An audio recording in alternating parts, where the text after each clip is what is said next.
My name is Marisol Vega, 28 years old. The envelope was still warm from my hands when I slid it into my jacket pocket. 2 weeks of night shifts. 2 weeks of aching legs, of eyes that burned from double hours at the diner and extra cleaning shifts on weekends. That envelope was proof I hadn't been erased yet, proof I could keep going. I wanted to feel that money just for a second before it disappeared, before it was taken. The kitchen smelled of grease and onions when I stepped inside, Noah tugging at my sleeve. His little sneakers squeaked on the tile. "Mama, can we buy pancakes tomorrow?" he asked, hope glowing in his voice.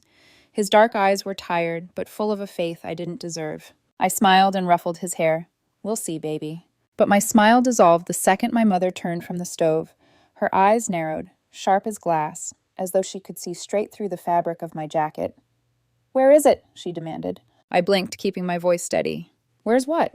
She still held the skillet, grease popping behind her. "Don't play stupid with me. Your paycheck.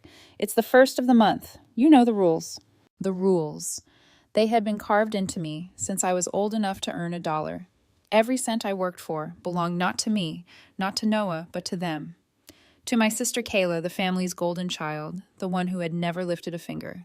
My chest tightened, my hand brushed against the envelope, still hidden. I need this one, Mom, just this once. Noah's shoes are falling apart. He needs milk. The sound came before the pain.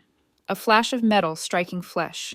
The skillet cracked across my back, hot and brutal, the ring of it filling my ears. I stumbled forward, catching myself on the counter. "Mom!" I gasped. Her face twisted, lips curling into something almost gleeful.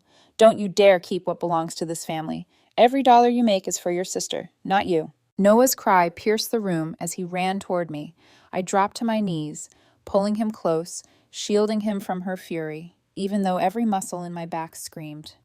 "It's okay, baby, it's okay," I whispered, though each word trembled with pain. And then, from the hallway, her voice drifted in, light, amused, cruel. "God, Mom, she actually tried to keep it? That's pathetic." Kayla strolled in like a queen in silk pajamas, her perfect hair bouncing as if she'd stepped out of a commercial.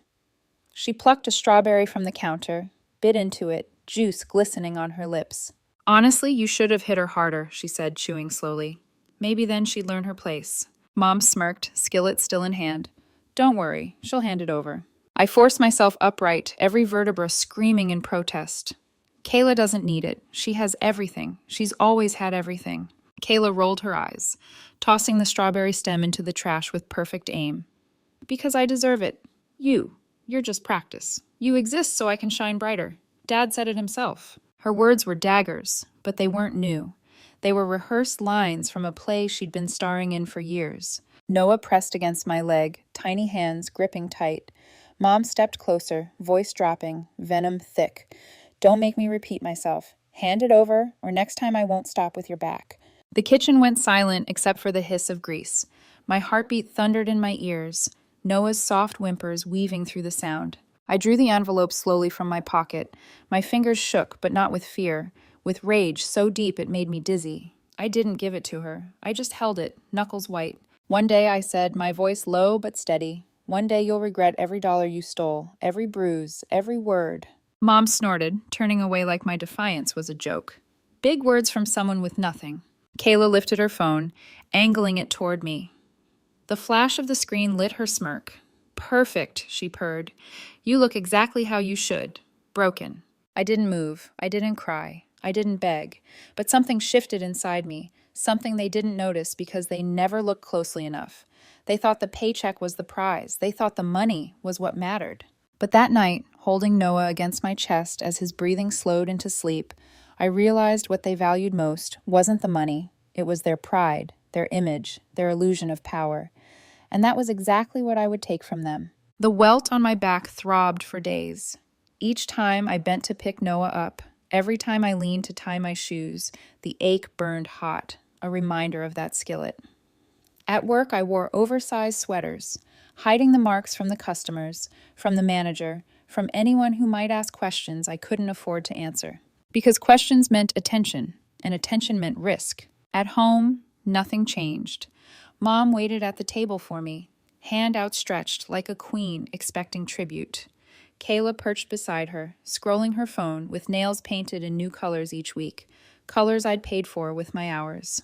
Paycheck, Mom would say, palm open, not even looking at me. If I hesitated, Kayla would sigh dramatically.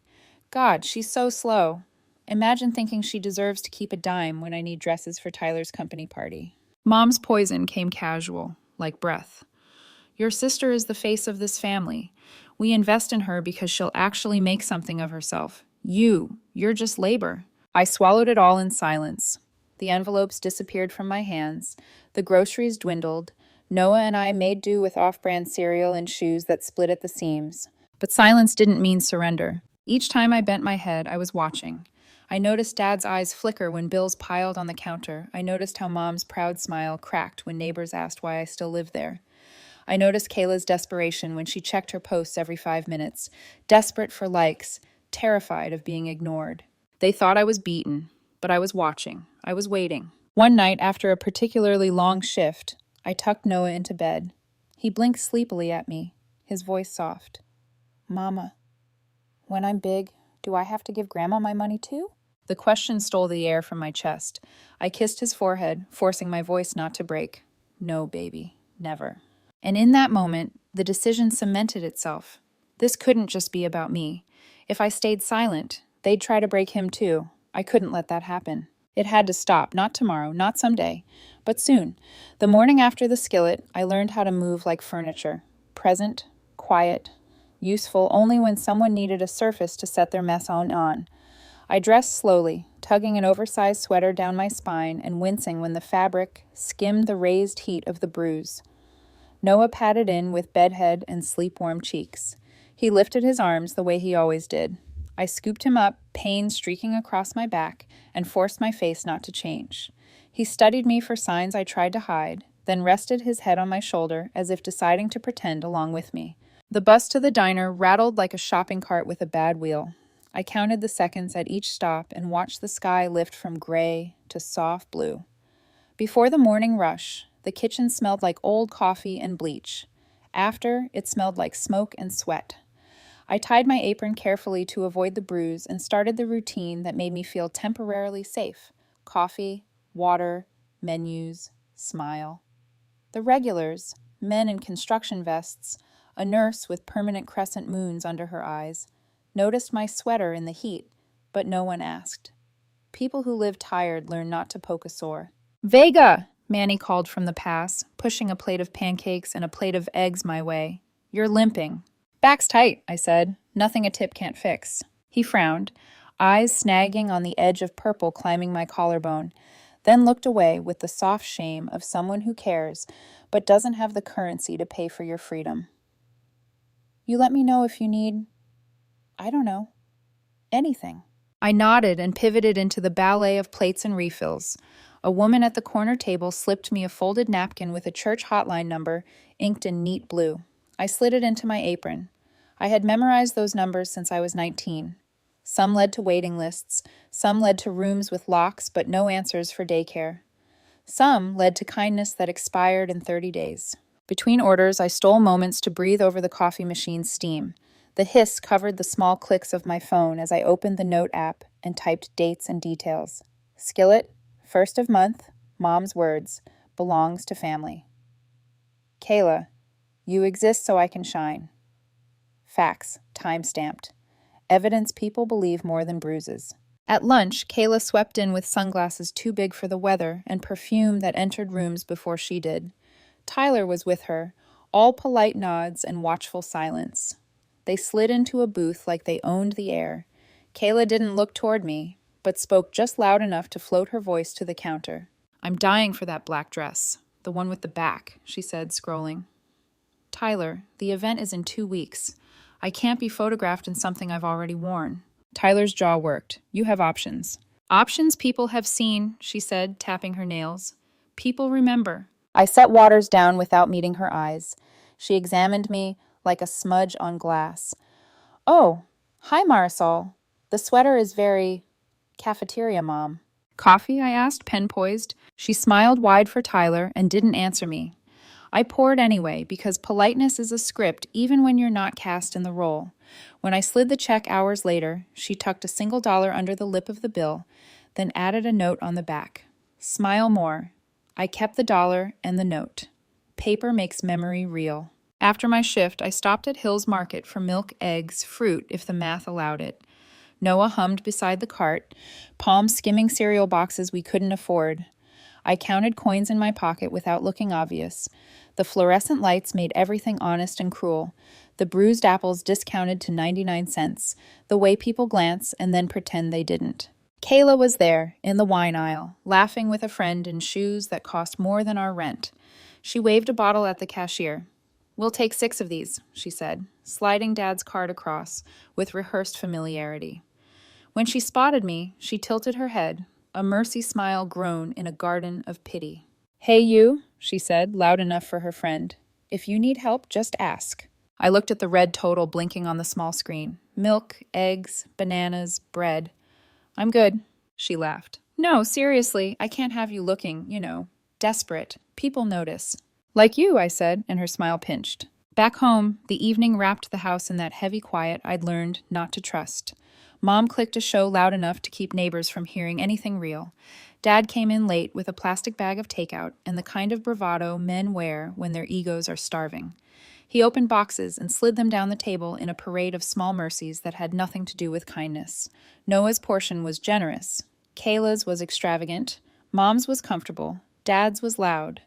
In front of my chair, he set the smallest container, rice and sauce congealed into a stingy square. "For the dog," he said, and then laughed at his own joke because someone has to. Kayla choked on her soda, delighted. Mom patted Kayla's hand. "Don't waste your food laughing, sweetheart. She's used to scraps."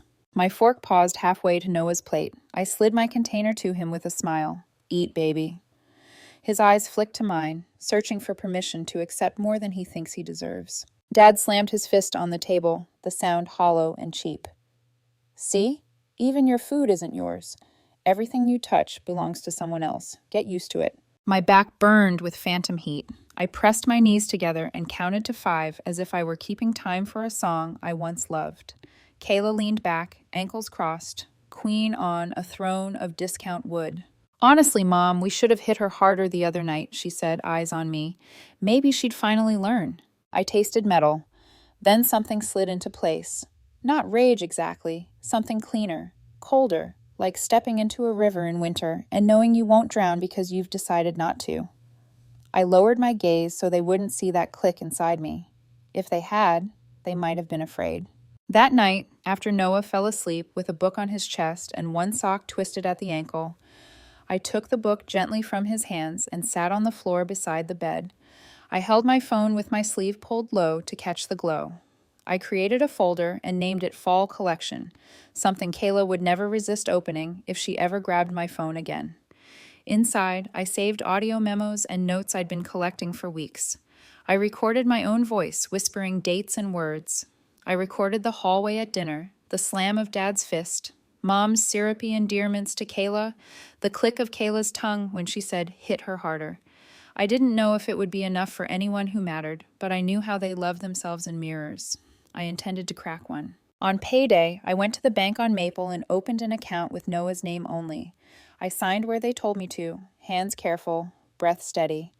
Half the paycheck went to that account. The rest I cashed. The bills were thin and fragile and still felt heavier than anything I'd carried. I bought Noah new shoes that lit up when he ran. He sprinted the length of the store, lights flashing like tiny declarations. The saleswoman knelt to tie the laces and looked up at me with that quick flicker of knowledge women pass to each other. "I see you." I won't say it out loud. I nodded. She nodded back. At work, the nurse with the half moons under her eyes touched my wrist when I poured her coffee. "You don't have to stay where you bleed," she said, voice as tired as mine. I wanted to ask her where else we go when bleeding is home. Instead, I wrote, "You don't have to stay" on a receipt and folded it into the lining of my wallet like a spell. Mom's demands grew louder when she sensed the small shift in my routine, the minutes I spent in the hallway before surrendering my bag, the way my shoulders squared without me telling them to. She didn't have new words for it, only more venom in the old ones. "Paycheck," she said on the 1st of the next month, palm out, voice bright like she was asking for a hug and not a jugular. "Kayla has a fitting. You know how important Tyler's event is. The photographers will be there. Photographers, I repeated, as if the word held the same meaning in my mouth. I placed an envelope on the table. It was light enough to float. She took it, tore it open, and frowned at the thin stack. Is this it? That's what I made, I said. The lie tasted like copper. I didn't flinch. That evening, Kayla paraded her new dress in the living room, turning like a spinning top. Mom's hands hovered, adjusting straps, smoothing fabric, coddling her into perfection. Dad filmed on his phone even though he doesn't know how to frame a shot. I stood in the doorway holding Noah's hand. He squeezed once, twice, a code we'd made that means I'm here. I squeezed back. Later, while Kayla practiced poses in the hallway mirror, I passed her and we both paused, our reflections stacked in glass, her glossy, me dim. For a breath, our eyes met in the mirror instead of the world. You know, she said softly, voice stripped of show, you could make this easier. For who? I asked. For everyone, she said, and then the performance returned like a switch. Smile more. I walked away without giving her the satisfaction of a response. In Noah's room, I folded laundry and listened to the house, the TV too loud, the dryer clunking with Dad's coins in the pocket, the through-line hum of entitlement. I pressed a shirt to my face and inhaled detergent like courage. Noah looked up from his drawing. He had sketched a house with 3 windows and a sun spilling lines like hair. He held up a crayon person with small hands and a big smile. That's you, he said. You're happy. Am I asked. You will be, he answered, with the kind of certainty adults trade for sleep. Before bed, I took out the church hotline napkin and set it beside my phone. I added another note to the folder. Neighbors know the sound of laughter. Invite them to dinner. It felt reckless, impossible, necessary. I tucked the napkin back into my wallet alongside the receipt spell and the bank card with Noah's name. I turned off the light, stood in the doorway, and watched my son breathe. In the dark, the bruise on my back pulsed, but the ache had a new companion, something like a heartbeat that belonged to me. I lay down on the floor beside his bed, palms on the wood, and felt the steady hum of a house that had mistaken itself for a kingdom. Soon, I thought. Not tomorrow, not someday. Soon. The house was never quiet in ways that mattered. The television droned, the pipes groaned, Kayla's laughter trilled through the walls like an unwanted song. But at the dinner table that night, a different silence lingered. It was the kind that gathers before a storm, invisible but pressing. Dad had brought home fried chicken, cartons sweating grease, and set them down with the careless authority of a man who thought feeding people excused starving them of dignity. Mom arranged plates like a hostess auditioning for a magazine spread. Kayla scrolled on her phone between bites, posing her lips as if each chew could be captured for a glossy profile. Noah sat beside me, legs swinging beneath the table. He whispered little questions into the air. Do chickens fly? Why are mashed potatoes white? But no one answered except me, softly, so he wouldn't feel invisible. Dinner unfolded like theater. Dad's booming voice filled the pauses, praising Kayla's potential, bragging about Tyler's promotion, predicting a bright future for everyone at the table except the one who worked the hardest, me. Mom lifted her glass, eyes sweeping over me with deliberate pause. You should be grateful, Marisol, she said. Every dollar you bring home invests in the family's future. Kayla is that future. Your role is to support. Support. The word pressed into me like the skillet had, bruising bone. I forced my hands to stay flat on my thighs. Kayla didn't look up from her phone. Honestly, Mom, you don't have to waste the speech. She knows. She's practice, like Dad says. Some people are born to shine, some to, well, work up a sweat so the light looks better on the rest of us. Her laugh filled the room, but when I turned, I caught the small crack, the quick, twitching glance at her phone screen. She checked the likes again. She checked them every few minutes, her jaw tightening when they didn't climb fast enough. She lived for a spotlight so fragile it could blink out with one wrong word. Dad tore into a drumstick, grease slick on his chin. Kayla's right. That's balance. Every family needs a hierarchy. Strength flows down. You take it, girl, or you break. And you don't look strong enough to break us. The room laughed. Mom chuckled. Kayla smirked. Dad barked his laugh like a warning. Only Noah was silent, chewing slowly, glancing at me with wide eyes. I let the sound wash over me. I let it hit like rain on a roof, because something had changed. I wasn't drowning anymore. I was listening, cataloging. Each cruel word became a brick in the foundation of something new. And then, almost without thinking, I smiled. It wasn't wide, it wasn't manic. It was soft, deliberate, dangerous. The kind of smile that doesn't match the room it lives in. The laughter faltered. Kayla's phone lowered an inch. Mom's fork froze halfway to her mouth. Dad narrowed his eyes. "What the hell are you smiling at?" he growled, chicken bone clenched in his fist. I leaned back in my chair, Noah's small hand in mine, his fingers sticky from mashed potatoes. My smile stayed steady. "Nothing," I said quietly, just thinking about how things change. That rattled them more than shouting ever could. Kayla tried to laugh again, but it wobbled. "She's losing it. Maybe the skillet shook something loose."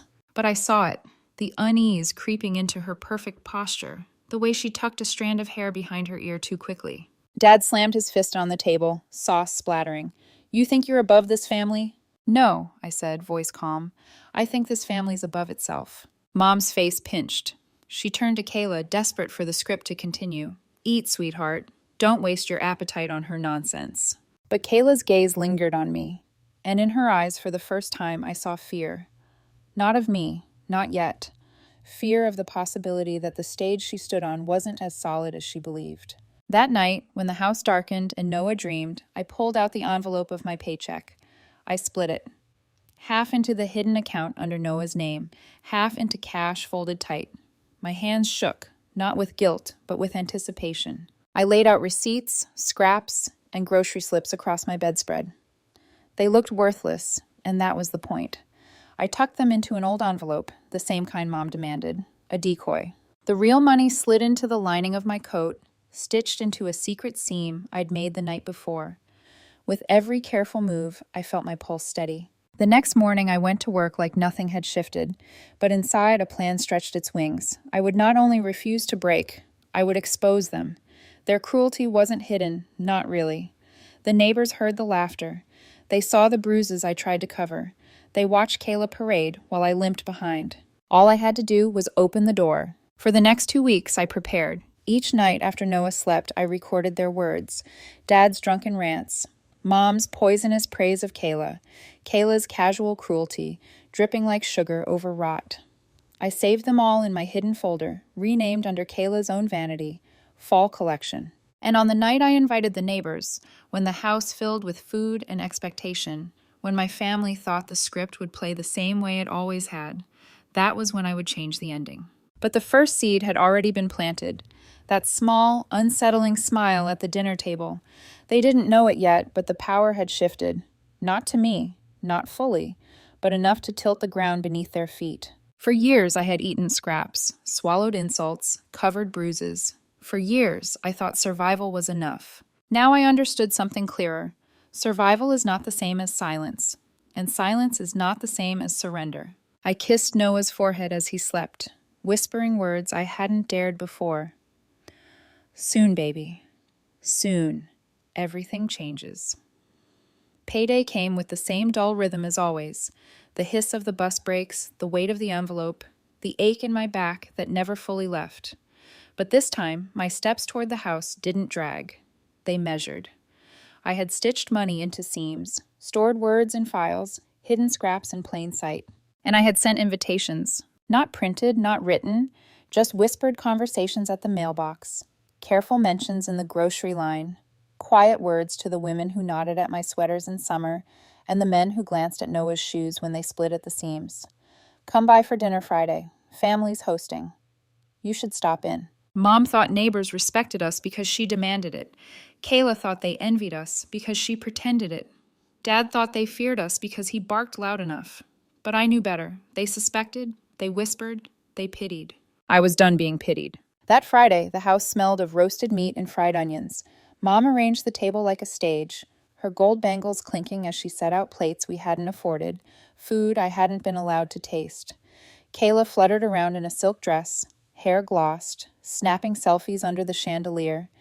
Dad poured whiskey into his glass before anyone sat down, his face red from the first two he'd already swallowed. Remember, Mom said, smoothing Kayla's shoulder. Smile, be gracious. People will talk.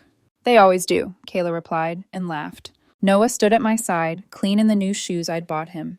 His hand slipped into mine, small but certain. The first knock came just as Dad lifted his fork. Mom frowned, smoothed her dress, then opened the door with her hostess smile. Mrs. Alvarez from 2 houses down stepped inside, followed by her husband. Then the Johnsons. Then a few more. One by one, neighbors filled the hallway, their murmurs rising like the hum of bees. Kayla froze mid-selfie. "What the hell?" I met her eyes calmly. "They're here for dinner. Isn't that what you wanted? To be admired?" The neighbors shifted, unsure. Mom's smile cracked, then snapped back into place. "So good of you to join us," she said, her voice brittle. Dad's jaw tightened. "This is our house," he muttered under his breath, glaring at me. I placed my paycheck envelope on the table in front of Mom. My hands didn't shake. "You want my money? Go ahead, take it. But tell them why it's yours." The room stilled. Murmurs darted between the neighbors like sparks. Mom's fingers hovered above the envelope, then withdrew. "Tell them," I said louder, "why your daughter works double shifts while you call her worthless. Tell them why Kayla hasn't lifted a finger while I pay for her dresses, her parties, her perfect little life." Gasps whispered through the room, eyes turned sharp. Mom's face paled, lips trembling. "How dare you?" Before she could finish, Noah's small voice broke through, trembling but clear. "Grandma hit Mama with a pan. Grandpa laughed." The words landed like stones in still water. Ripples of silence spread until every sound in the room had died. Kayla shot to her feet, voice shrill. "He's lying. She twisted everything." But her denial cracked under the weight of what came next. I pulled my phone from my pocket, tapped play. Kayla's own voice spilled into the room, bright and cruel. "Because I deserve it. You're just practice. You exist so I can shine brighter." The neighbors stared, faces hardening. Mrs. Alvarez shook her head slowly. Mr. Johnson crossed his arms. And then Tyler, standing near the back, his jaw tight, his eyes on Kayla. He didn't speak. He didn't need to. The disappointment in his silence was louder than any accusation. Kayla's perfect posture collapsed. "Tyler, I didn't mean—" But he didn't look at her. He turned and walked out without a word. The slam of the door echoed through the room like judgment. Mom staggered, hands fluttering. It's not like that." No one believed her. Dad grabbed the envelope, desperate, ripping it open to prove a point. But instead of cash, torn receipts and grocery slips spilled across the table. Worthless paper, the scraps I'd been fed for years. The neighbors gasped again, disgust curling their lips. Mrs. Alvarez shook her head, muttering, "All this time." I held Noah close, my voice steady. "That's what you've always given me. Worthless scraps. And now it's all you'll ever get from me." Dad's face went crimson. He sank into his chair, trembling. Mom buried her face in her hands. Kayla screamed, high and sharp, but the sound bounced off walls and fell flat. The neighbors turned, some leaving in silence, some whispering in anger. Their judgment lingered in the air, heavier than smoke. I stood, Noah's hand in mine. For once, no one stopped me. No one demanded. No one dared. The door opened easily. The night air hit my skin like freedom. Michael was waiting outside with the car, headlights glowing. He'd promised he would, and for the first time in years, I believed a promise made to me. I stepped out with Noah, the house behind me heavy with shame and silence. The people who had mocked me sat surrounded not by power, but by ruins of their own making. And I knew this was only the beginning. The night air outside the house felt sharper than I remembered, like it had been waiting to cut loose the moment I stepped through the door. The porch light flickered overhead, moths tapping against the bulb as if they too were desperate to escape the suffocating glow inside. Noah's small hand clutched mine, his new shoes lighting with each step down the cracked walkway. Behind me, the house that had always claimed to be a kingdom sat in stunned silence. The voices that once thundered over me had gone quiet, swallowed by shame and disbelief. Through the open door, I caught glimpses. Mom's bangles trembling as she covered her face. Dad slumped low, with rage quivering in his jaw. Kayla pacing in her silk dress like a caged animal, her screams echoing but carrying no weight. No one followed me out, no one dared. Michael leaned against his car at the curb, engine humming, headlights cutting across the lawn. He straightened when he saw me, his eyes not on me but on Noah, softening at the sight of the boy's tired smile. "You're ready?" he asked. I nodded. "More than ready." He opened the back door and Noah climbed in, settling with a sigh that seemed too old for 6 years. I slid in after him. the door shutting out the last fragments of chaos inside that house. As we pulled away, I looked back through the rear window. The house loomed smaller with each passing second, but I could still picture the neighbors' faces as they filed out, some disgusted, some shaken. Their whispers would spread faster than Kayla's filtered photos ever could. The family's pride, their most precious currency, had collapsed in front of witnesses. I thought I would feel triumphant. I thought victory would roar inside me like fire. Instead, I felt a quiet, steady release, like a rope finally uncoiling from my throat. Noah leaned against me, his voice drowsy. Mama? Yes, baby? Are we free now? The question tore something inside me more than any skillet, any word, any bruise ever had. Because freedom wasn't something I could hand him in one night. Freedom was fragile. It needed building, brick by careful brick. Not all the way, I whispered, pressing a kiss to his hair, but we've started, and we won't stop. He smiled, eyes drifting closed, trusting my words more than I trusted them myself. That trust became my anchor. Michael's hand tightened on the wheel. You know this isn't the end, right? They'll try to claw back. People like them always do. I stared out at the streetlights blurring by. Let them. They're already bleeding. Pride doesn't heal quiet. For years, they had told me I was nothing, that every dollar, every ounce of energy, every beat of my heart belonged to them. But tonight, I had given them what they deserved. Nothing. Scraps. Silence. And as we drove farther, leaving behind the house that once caged me, I realized silence could be louder than screams. The next days would not be easy. I knew the bills waiting for me, the double shifts, the gossip that would ripple through the neighborhood. Kayla would try to rebuild her throne with denial and curated posts. Mom would craft excuses. Dad would roar. But none of that mattered anymore. Their stage had crumbled, and I had walked off it alive, carrying the only thing that mattered. Noah stirred against my arm, murmuring in his sleep. Michael glanced at me in the mirror, his eyes steady. We'll find a way, he said. And for the first time, I believed it. The house that had stolen so many years shrank into a memory behind me, smaller with each mile. My back still ached, my hands still trembled, but something inside me had hardened into resolve. I wasn't just leaving empty-handed this time. I was leaving with my son's trust pressed against my shoulder, with the sound of their silence echoing in my ears, with the certainty that they would never get another dollar, another laugh, another piece of me again. The car turned the corner and the house disappeared from view. And in that absence, I felt the beginning of something real.